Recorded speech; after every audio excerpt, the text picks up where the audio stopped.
Menara Usahawan. Ini telah dibincangkan bersama KSN tadi, maka proses untuk membentuk kementerian itu sedang berjalan. Mesyuarat Jemaah Menteri pada hari ini telah menyaksikan Yang Amat Berhormat Perdana Menteri merakamkan ucapan terima kasih kepada mantan Menteri Sumber Manusia Yang Berhormat Siva Kumar, juga kepada mantan Timbalan Menteri di Jabatan Perdana Menteri, Ahli Walau Undang-Undang dan Reformasi Institusi Yang Berhormat Ramkar Pal Singh, dan juga mantan Timbalan Menteri Peladangan dan Komoditi Yang Berhormat Datuk Siti Aminah Aching di atas khidmat bakti mereka sepanjang setahun yang lalu. Masa yang sama, seperti yang sebut tadi, saya percaya dengan adanya saf menteri, kepimpinan yang baru ni, maka usaha kerajaan untuk menyelesaikan masalah yang dihadapi oleh rakyat dan menyegerakan beberapa perkara akan menjadi keutamaan. Bagi kementerian ini, sebagai contoh, kita akan memberi fokus sepenuhnya kepada aspek komunikasi selepas ini. Kedua, saya ingin maklumkan bahawa Jabatan Penerangan akan menyediakan poster rasmi Jemaah Menteri yang baru yang kita paparkan di sini, dan nanti akan diterbitkan, akan dicetak dan diedar luas melalui pejabat penerangan negeri, dan kita akan sampaikan kepada semua lapisan masyarakat. Ini penting untuk kita bagi pemakluman untuk pastikan bahawa rakyat Malaysia amnya dan terutama bagi pemegang-pemegang taruh, mereka kenal, faham bahawa telah ada perubahan, mungkin sama ada di kalangan menteri yang mengetuai kementerian ataupun perubahan kepada beberapa nama kementerian. Jadi ini penting. Susulan daripada itu, Jemaah Menteri pada hari ini telah membincangkan berkenaan dengan agensi-agensi.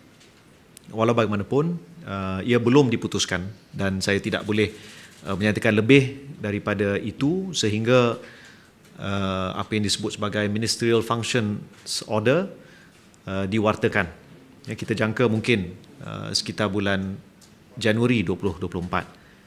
Tapi sekurang-kurangnya untuk Kementerian Komunikasi, saya boleh maklumkan di sini bahawa Jemaah Menteri telah bersetuju bahawa antara agensi yang kekal bersama kementerian ialah bernama Institut Penyiaran dan Penerangan Tun Abdul Razak IPTA, Jabatan Penerangan JAPEN, Jabatan Penyiaran termasuk RTM, Finas, MCMC dan My Creative Ventures.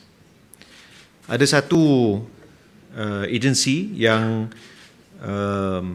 telah dibawa masuk ke dalam Kementerian Komunikasi, iaitu JCOM.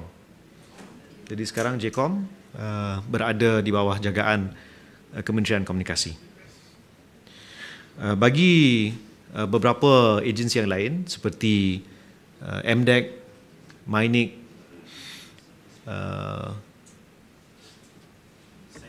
Jabatan Perlindungan Data Pribadi, ini telah dipindahkan ke Kementerian Digital,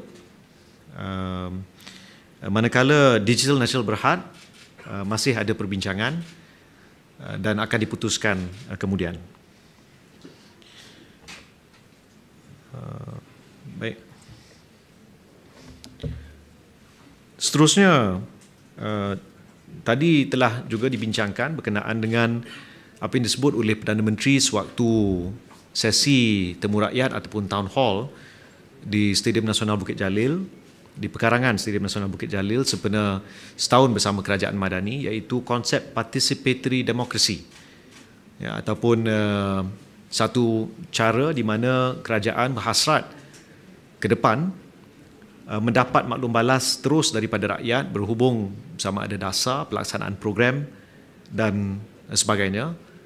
Maka kementerian ini akan berusaha untuk menyediakan satu format sama ada melalui aplikasi ataupun melalui agensi akan ditentukan kemudian untuk membantu dengan usaha memungut suara, mendapatkan pandangan rakyat tentang isu-isu semasa, termasuk berkenaan dengan dasar, keputusan ataupun program kerajaan.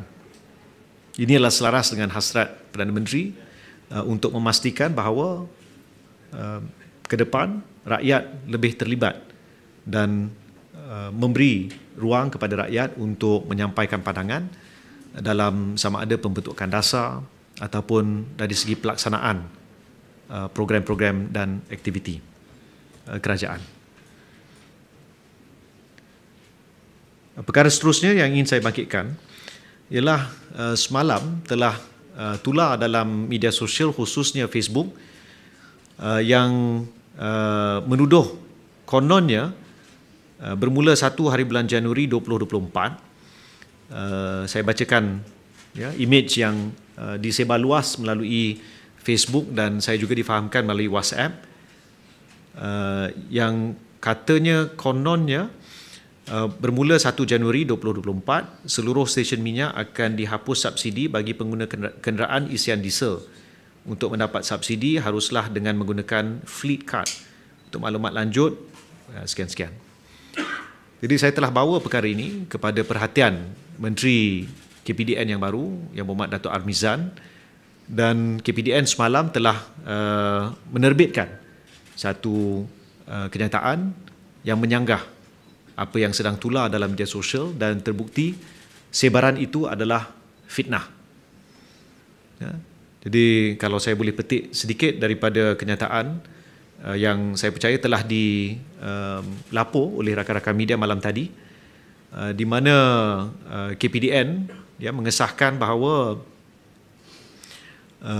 hantaran yang saya maksudkan tadi itu adalah berbentuk fitnah, ia tidak benar, dan ini hanya melibatkan sejumlah syarikat dalam projek perintis.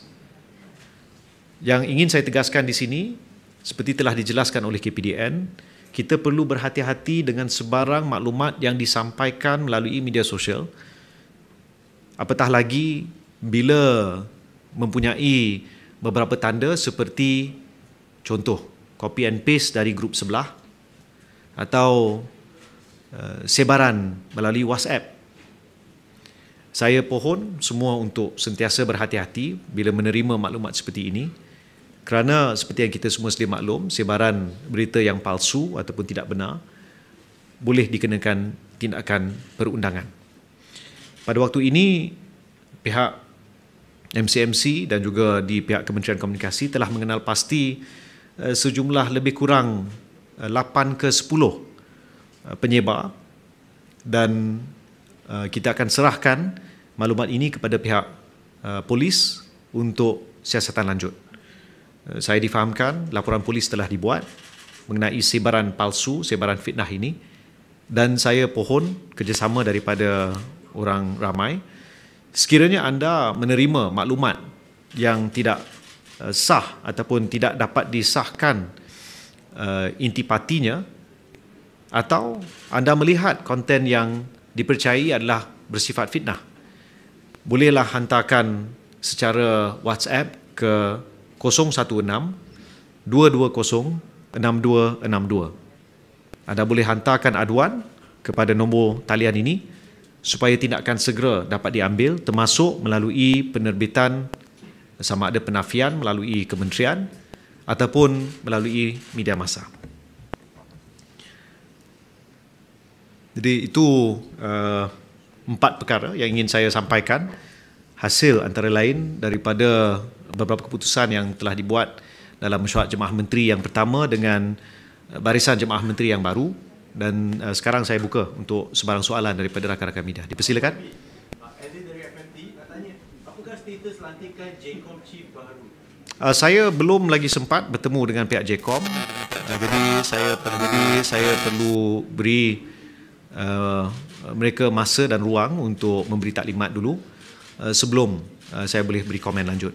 Jadi kita tunggu mungkin beri beberapa hari ya untuk kita finalize beberapa perkara. YB, Iskandar dari Berita Harian.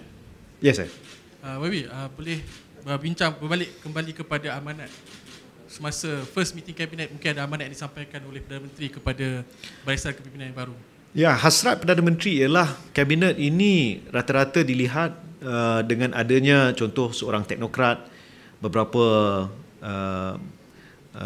ahli parlimen yang pernah berkhidmat dalam Jemaah Menteri, maka ada tanda yang positif penerimaan di kalangan rakyat dan juga peringkat akar umbi, malah juga daripada kalangan mungkin sektor korporat.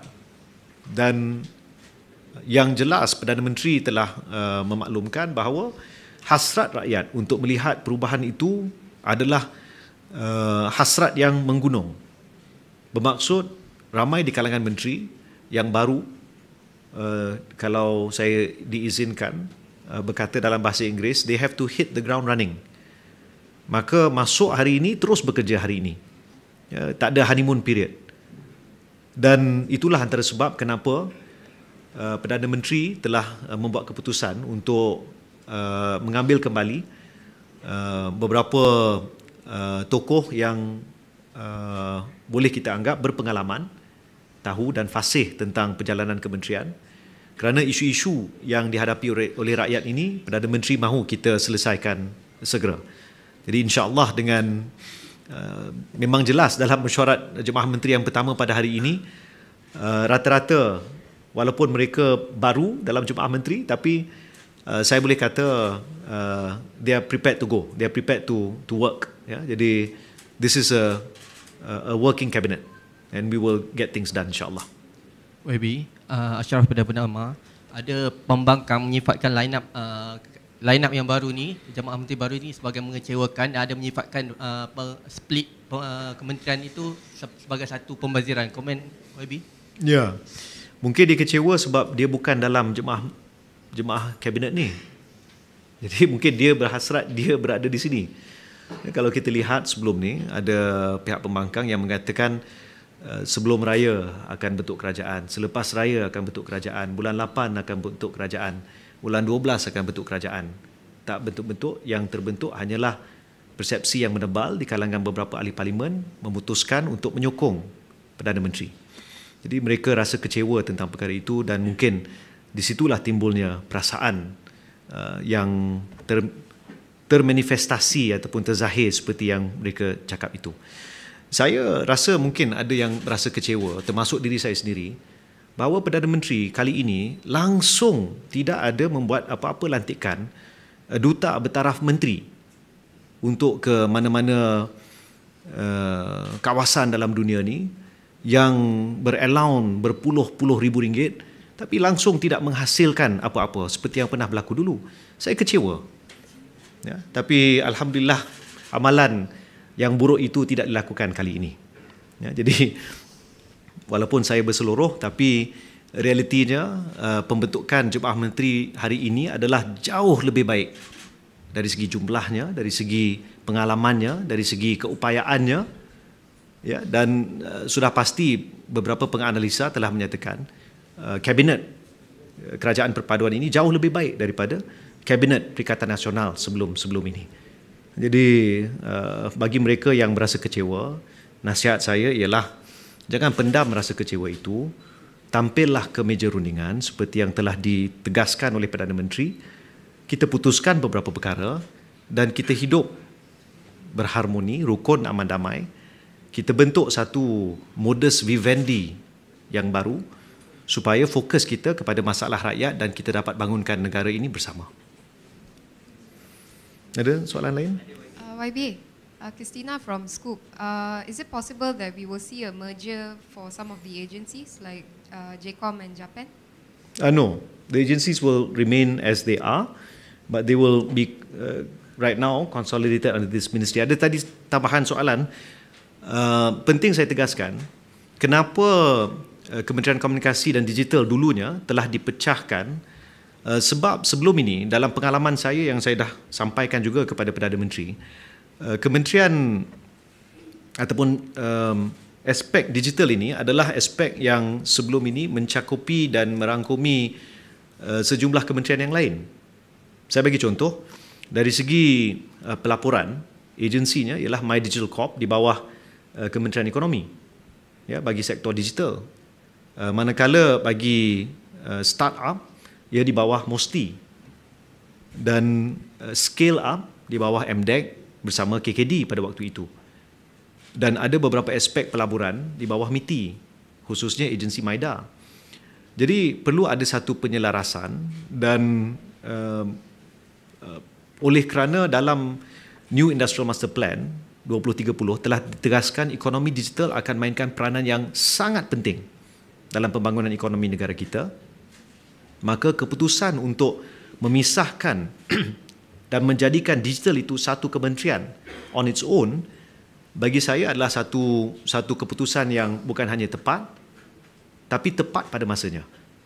Dengan adanya semua agensi ini nanti diselaraskan oleh seorang menteri yang fasih dengan undang-undang dan faham tentang peri pentingnya aspek kawal selia, terutama dalam teknologi apa yang disebut sebagai emergent technologies, bukan hanya artificial intelligence atau kecerdasan buatan, tapi artificial general intelligence yang sekarang ni semakin disebut-sebut. Maka saya percaya Kementerian Digital akan dapat menyelaraskan banyak perkara dengan lebih baik. Baik, ada apa-apa soalan lain? InsyaAllah saya sebagai selaku jurucakap Jemaah Menteri akan adakan insyaAllah, ya, setiap minggu selepas mesyuarat Jemaah Menteri satu sidang media seperti ini. Ya, jadi kita akan amalkan sebagai satu disiplin. Ada apa-apa soalan lain? Jika tidak, ya, saya ucapkan terima kasih kepada rakan-rakan media, ya, dan minggu depan Perdana Menteri akan berada di Jepun untuk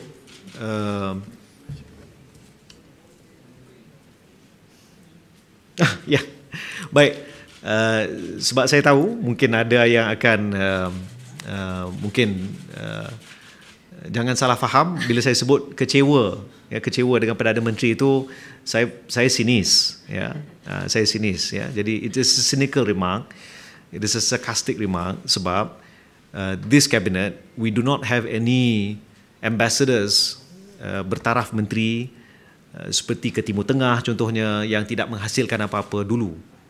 Sekarang ni semua adalah working cabinet, ya. Jadi tidak ada. Jadi nak sahkan, ya, nak sebut, nak ulang, ya, dia bukanlah kecewa kepada Perdana Menteri dari segi itu, ya, tapi mungkin pihak yang kecewa tak ada amalan ataupun budaya seperti yang diamalkan dulu, ya, jadi jauh berbeza.